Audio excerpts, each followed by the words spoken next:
Hello friends, good morning. कैसे हैं आप सब। आज हम बेसिक 10 सीविंग टिप्स मैं आपको बताऊंगी। जब भी आप सीविंग स्टार्ट करें तो सबसे पहले प्रोजेक्ट ना लें, पहले आप बेसिक स्टिचेस सीखें जो मैंने आपको मेरे वीडियोस में बताई है।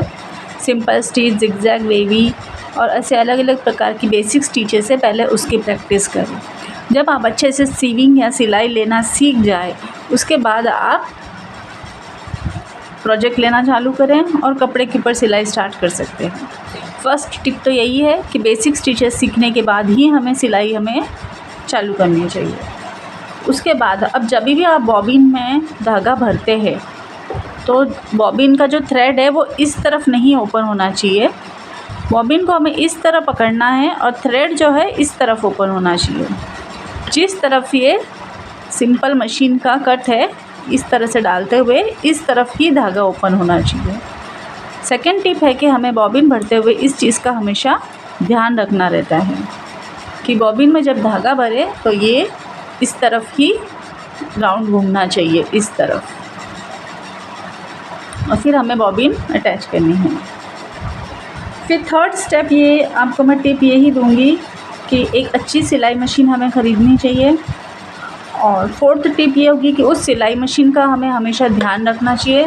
मशीन में हमें हमेशा ऑयलिंग करते रहना चाहिए, टाइम टाइम पे वीकली हमें ऑयल देना चाहिए। फिर जब हम सिलाई करते हैं तो हमें कभी भी फ्रंट जब हम स्टार्ट करते हैं तो हमेशा हमें ऐसे डबल पक्का करना रहता है। और जैसे हम एंड करेंगे, देखिए, तो एंड में भी हमें हमेशा डबल पक्का करना रहता है सिलाई। इससे फिनिशिंग आती है अच्छी और आपका काम जो है वो एकदम फिक्स हो जाएगा। उसके बाद हमें देखना है कि हमारी जो सिलाई आती है वो बिल्कुल क्लियर होनी चाहिए आगे और पीछे साइड। ये भी एक टिप रहती है जो हमें ध्यान रखना है। जो हमारी स्टिचेस है वो हमेशा क्लियर होनी चाहिए। उसके बाद हमें जो सुई होती है वो भी हमेशा हमें चेंज करते रहना चाहिए। जैसे सुई अगर ख़राब हो जाए, मुड़ जाए या कुछ भी हो जाए तो हमें नीडल को टाइम टाइम पे चेक करता रहना है और चेंज करना रहता है। फिर ये जो थ्रेड हम जो भरते हैं इसे भी हमें चेक करना है कि प्रॉपरली हमने ये थ्रेड भरा है या नहीं। यहाँ से भरते समय हमें बराबर टेंशन का ध्यान रखना है, धागा अच्छे से खींचता हुआ रहना चाहिए। तो बस ये थी कुछ टिप्स जो हमें याद रखनी रहती है और हमें रेगुलर सीविंग करते रहना चाहिए ताकि हमारी सीविंग की प्रैक्टिस ना छूटे और हम और सफाई से और अच्छी तरह से और नीटली सीविंग कर सकें।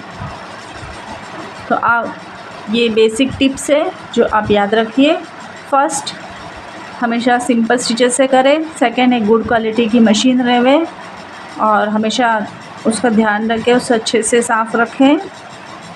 फिर थर्ड, अच्छी क्वालिटी होनी चाहिए और उसे हमेशा साफ़ करते रहना है मशीन को।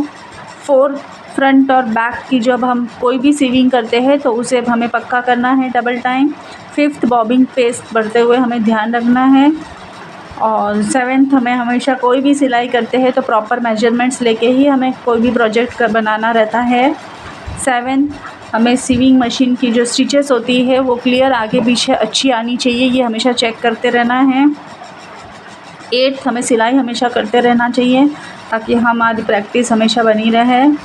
नाइन्थ, हमें सुई का ध्यान रखना है, सुई अगर ख़राब हो जाए तो हमें इसे बदलनी रहती है। और मशीन को हमेशा 10 आखिरी लेकिन साफ़ करते रहना चाहिए और ऑयलिंग करते रहना चाहिए। Thank you for watching. Like and subscribe my channel.